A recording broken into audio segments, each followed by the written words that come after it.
Halo pemirsa JPR TV, bertemu kembali dengan saya Bilki Sabila dalam program Laporan Khusus KTT AIS Forum 2023.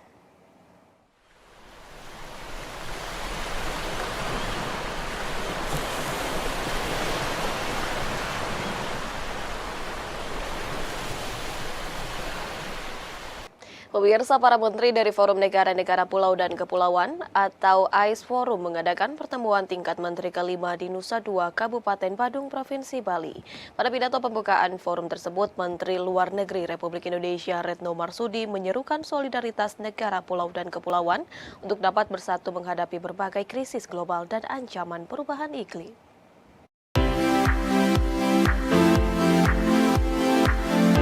Menteri Luar Negeri Indonesia Retno Marsudi pimpin pertemuan tingkat menteri kelima pada hari ini, 10 Oktober 2023 di Nusa Dua, Bali. Pada pidato pembukaannya, Menlu mengutarakan bahwa saat ini sederet permasalahan tengah dihadapi oleh masyarakat dunia, dimulai dari perubahan iklim, kenaikan permukaan air laut, polusi kelautan, hingga hilangnya keanekaragaman hayati telah menjadi ancaman besar. Melalui forum tersebut, Retno Marsudi juga mengungkap bahwa upaya multilateral untuk mengatasi krisis tersebut masih lambat.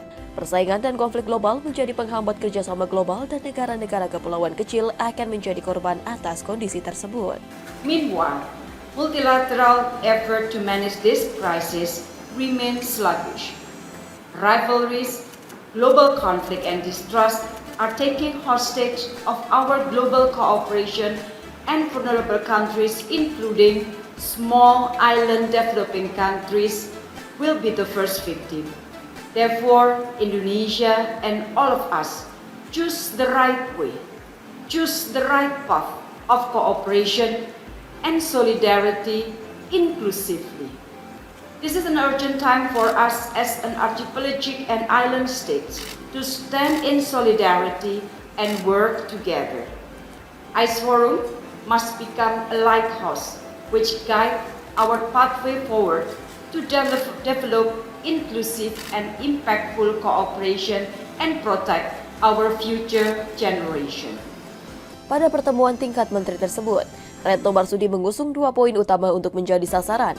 Pertama, memastikan solidaritas antar negara pulau dan kepulauan, dan kedua ialah menjaga sinergi dengan inisiatif lain di kancah global. Forum AIS harus terlibat secara intensif dengan forum-forum terkait lainnya di seluruh wilayah serta mampu untuk meningkatkan kontribusi nyata. AIS Forum must continue to produce innovative efforts to ensure the sustainability of our ocean in addressing the triple planetary crisis. We must continue ensuring tangible results of our 4 key areas such as climate change mitigation and adaptation, blue economy and ecotourism, marine and coastal plastic debris, and good maritime governance. Second, maintaining synergy with other initiatives at the global stage. As a complementary forum, AIS Forum must engage intensively with other relevant fora across the region.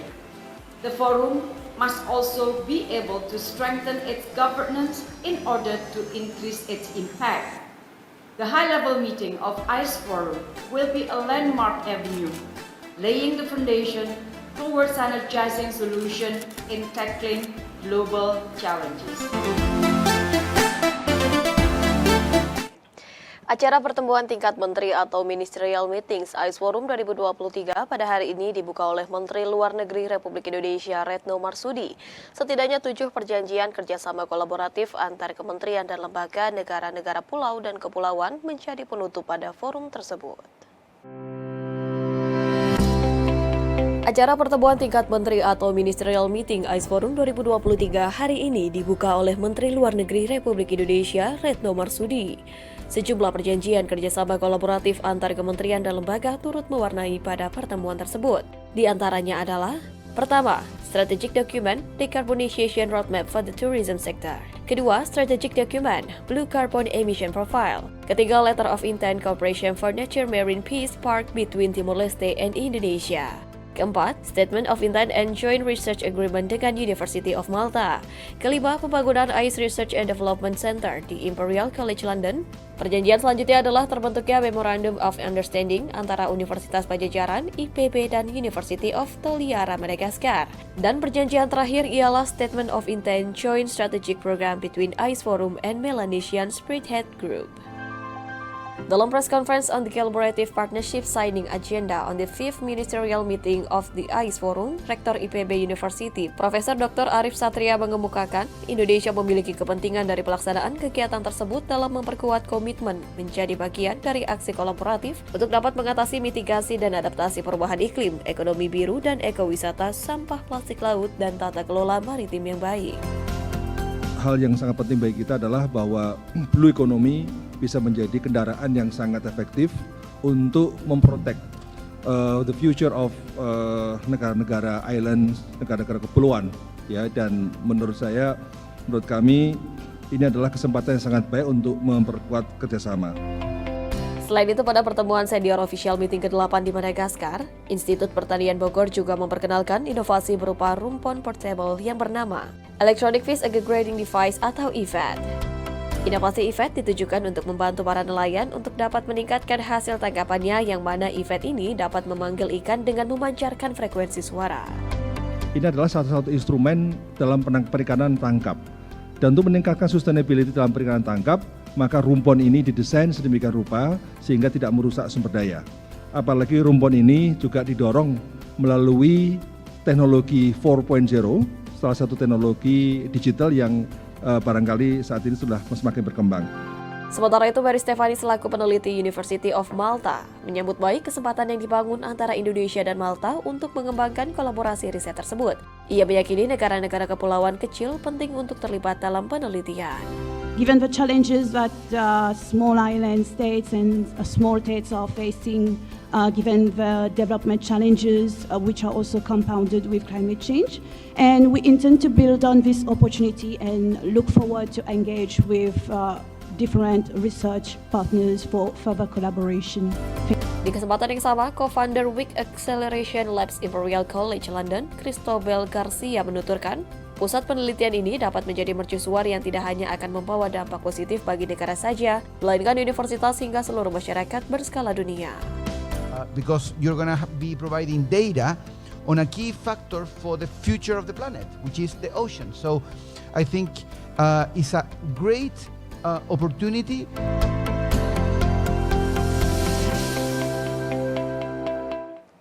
Pemerintah Indonesia tengah berupaya mengeksplorasi praktik terbaik dekarbonisasi atau pengurangan emisi karbon guna mendukung pariwisata berkelanjutan.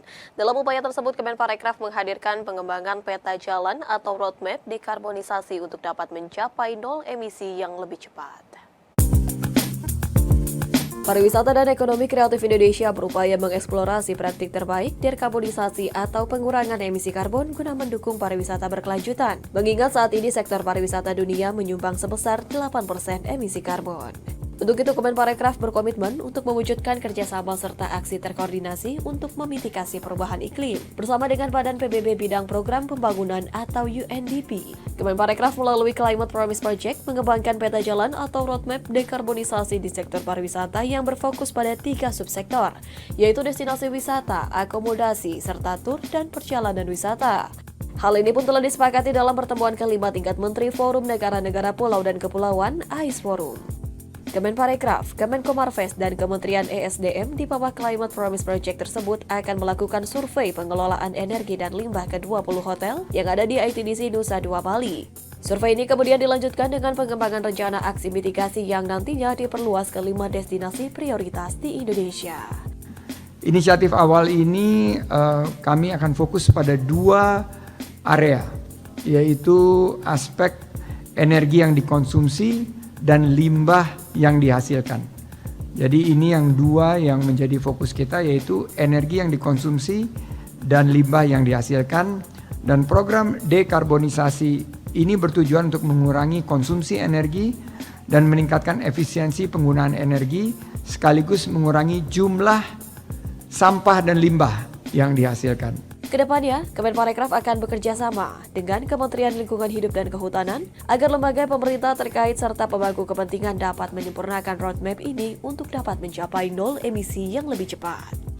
Cakupan roadmap juga akan ditingkatkan, program yang ada diperbarui secara berkala dan bahkan objektif dapat diubah untuk mencapai emisi nol yang lebih cepat. Buat siapa? Buat anak cucu kita. Dan pekerjaan besar itu dimulai hari ini untuk menciptakan banyak peluang usaha dan lapangan kerja, terutama yang kami sebut sebagai Green Tourism Jobs. Pemerintah Indonesia mendorong negara anggota KTT AIS Forum untuk komitmen merealisasikan pendanaan pengembangan sektor maritim negara-negara kepulauan. Indonesia telah mengucurkan dana $5 juta sebagai kontribusi nyata dan komitmen dalam pembangunan berkelanjutan.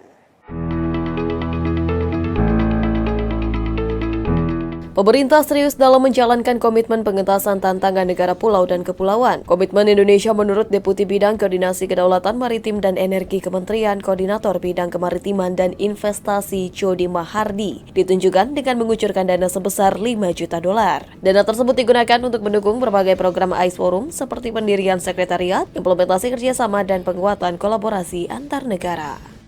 Ya, sejak 2018 ya kontribusi kita tentunya dalam hal dukungan terhadap sekretariat AIS ya. Memang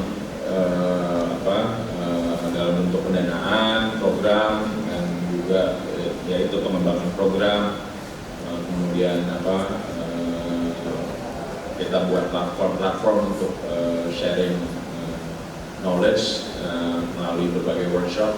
Sebetulnya banyak terpacu juga penggunaan online platform itu karena pas era COVID ya, pas zaman COVID itu memang mau nggak mau kan kita banyak meeting melalui online ya. Jadi ternyata ini memang membantu AIS juga gitu, karena kan jadi terbiasa kita membuat workshop secara online gitu. Lebih lanjut, Jody Mahardi mendorong komitmen negara anggota AIS terkait pendanaan agar program sektor maritim bisa terrealisasikan secara optimal. Pemerintah Indonesia juga mendorong lebih jauh peran anak muda dan startup untuk dapat saling berkolaborasi dan mencari solusi dari berbagai masalah negara pulau dan kepulauan.